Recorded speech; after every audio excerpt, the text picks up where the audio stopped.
The rain came down in sheets that afternoon, turning the city streets into rivers of regret. Chen stood outside the gleaming headquarters of Sterling Enterprises, her carefully printed resume dissolving in her trembling hands. She had failed. Not just failed, she had frozen completely when asked about her 5-year plan, her mind going blank as she thought about her mother's medical bills, her brother's tuition, and the eviction notice tucked in her purse. The interviewer's polite smile had said everything. She wasn't what they were looking for. She would never be what they were looking for. Maya didn't cry. She had learned long ago that tears were a luxury she couldn't afford. Instead, she squared her shoulders, threw the ruined resume into a trash can, and started walking. She didn't know where she was going, only that she needed to move, to put distance between herself and another closed door. The interview had been her last hope. Her savings were gone. Her credit cards maxed out. And the waitressing job she'd lost last month when she'd taken too many days off to care for her mother wasn't coming back. She was so lost in her thoughts that she almost didn't see the elderly woman, struggling with her walker at the crosswalk. The woman had dropped her bag, its contents scattering across the wet pavement, prescription bottles, loose change, a worn leather wallet. People rushed past, umbrellas bobbing like a sea of indifference. Nobody stopped. Nobody even slowed down. Maya didn't think. She just moved. "Here, let me help you," she said, kneeling in a puddle to gather the scattered items. Her interview clothes, the only professional outfit she owned, soaked through immediately. But she didn't care. The woman's medication was getting wet, and one of the bottles had rolled toward the street. "Oh, bless you, dear," the elderly woman said, her voice shaking.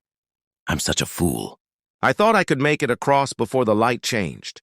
"You're not a fool," Maya said firmly, carefully placing each item back into the bag. She spotted the bottle near the curb and darted forward to grab it, before a passing car could crush it.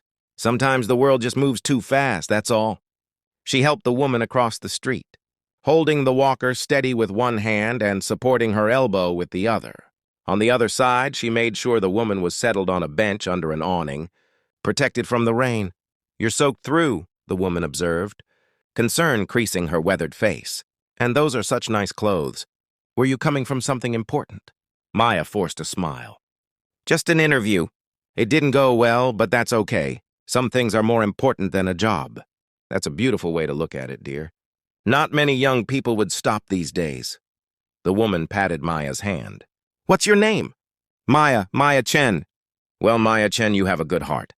"Don't let this world take that from you." The woman smiled, a knowing look in her eyes that reminded Maya achingly of her own mother. Maya stayed until the woman's daughter arrived to pick her up, then continued her aimless walk through the rain. She ended up in a small park, sitting on a bench, watching the storm clouds finally begin to break. Her phone buzzed. Her landlord, probably, or another creditor. She didn't check. She just sat there, wondering how she was going to tell her family that she'd failed again.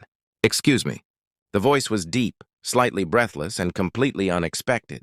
Maya looked up to find a tall man in an expensive suit standing in front of her, his dark hair plastered to his forehead from the rain. He looked oddly familiar, but she couldn't place him. "I'm sorry to bother you," he said, his dark eyes intense and searching.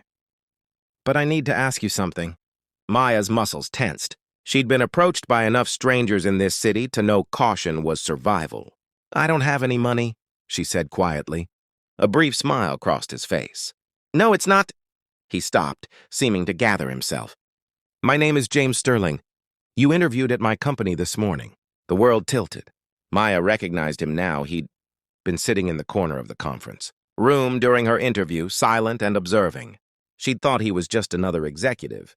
But James Sterling was the founder, the CEO, the billionaire whose face occasionally graced the covers of business magazines. And he had run after her, through the rain. Why would he possibly— "I wanted to apologize," he said, and Maya's thoughts screeched to a halt. Apologize? For the interview. It was impersonal, corporate.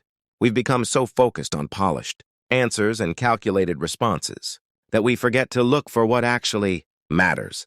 He gestured to the now empty bench where she'd helped the elderly woman. I saw what you did back there. I watched you ruin your interview clothes to help someone who needed it. You didn't hesitate. You didn't even think about it. Maya's face flushed. You followed me? I came after you, he corrected. When you walked out, something bothered me about the interview. You seemed defeated, but not defeated by the questions. Defeated by something bigger. Then I saw you in the lobby security feed, throwing away your resume. I don't know why, but I followed. He ran a hand through his wet hair. And then I watched you do something that none of my executives, none of my managers, probably none of my employees would have done without thinking about optics, or photo opportunities, or social media. You just helped because someone needed help. Most people would do the same, Maya said quietly.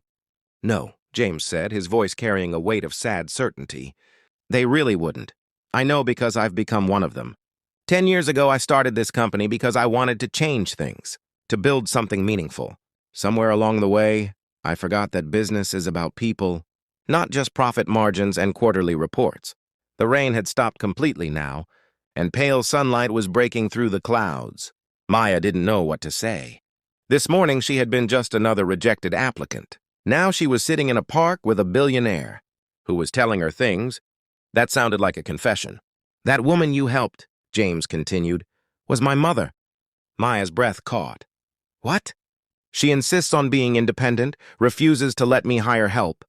She takes the bus, uses her walker, lives in her same small apartment even though I've offered her everything. She called me after you left. Told me an angel had helped her when no one else would. His voice cracked slightly. She hasn't used that word, angel, since my father died 5 years ago. Tears pricked Maya's eyes. She thought of her own mother, fighting cancer with the same stubborn independence, refusing to be a burden even as the medical bills buried them both. Mr. Sterling? The job is yours if you want it, he said quickly. But that's not why I came after you. I came to say thank you, and to ask if you would consider something else entirely. Maya waited, her heart hammering. I need someone to help me remember why I started all this. Someone who sees people first, profit second. I need a chief humanity officer, yes. I'm making up the title. Someone who can look at every decision we make and ask, but is this kind? He met her eyes with startling vulnerability. You'd have complete authority to question anything, change anything, redirect resources toward what actually matters. You'd report directly to me, and you'd help me rebuild this company into something my father would have been proud of. I don't have a business degree, Maya whispered. I have a degree in social work. I failed my interview this morning because I couldn't talk about profit, strategies, and market positioning. I'm in debt up to my eyeballs, I'm about to be evicted, and I have no idea how to run a department in a multi-billion-dollar company. But you know how to see people. You know how to care when it's inconvenient. You know how to act when everyone else walks by. James pulled out a business card and a pen, writing something on the back. This is my personal number. I know this is overwhelming. I know I'm a stranger who chased you through the rain, but I'm also someone who just watched you restore my faith in humanity in about 5 minutes. And I think maybe we can help each other remember what actually matters. He held out the card. Maya stared at it for a long moment, then took it with shaking hands. I have to take care of my mother, she said. She has cancer. Some weeks I'll need to miss work or leave early or bring her to our appointments, James said simply. Our healthcare plan will cover everything. Family comes first, always. That's the first policy we'll implement together. Maya started crying then, the tears she'd been holding back all day finally breaking free. James sat down beside her on the bench, a comfortable distance away, and they sat there in silence as the sun slowly emerged from behind the clouds. Why? Maya finally asked. Why does helping your mother matter so much? James was quiet for a long moment. Because last year I was in the hospital after a minor car accident. Nothing serious, but I was stuck there overnight for observation. A nurse stayed too. Hours past her shift to sit with me because I was alone and anxious. She didn't do it for recognition or a tip. She did it because I was scared and she was kind. He looked at Maya. I found out. Later, she'd been fired from her previous hospital job for spending too much time with patients instead of processing them efficiently. The healthcare system had punished her for being human. Did you hire her? I tried. She'd already moved across the country for a new job. But I never forgot her. And I never forgot how the system we've built punishes kindness and rewards ruthless efficiency. He stood up, offering Maya his hand. So what do you say, Maya Chen? Want to help a billionaire remember how to be human? Maya took his hand and let him pull her to her feet. Her clothes were still damp. Her future was still uncertain, and she had no idea how to do the job he was offering. But for the first time in months, she felt something unfamiliar blooming in her chest. Hope. When do I start? She asked. James smiled, a real smile that transformed his entire face. How about tomorrow? After you visit your mother and tell her the good news. 3 months later, Maya stood in the Sterling Enterprises boardroom, presenting the results of their new community impact program. They'd redirected 5% of profits toward interest-free loans for employees' families, established an on-site healthcare clinic with extended hours, and implemented a policy allowing unlimited compassionate leave. Productivity hadn't suffered.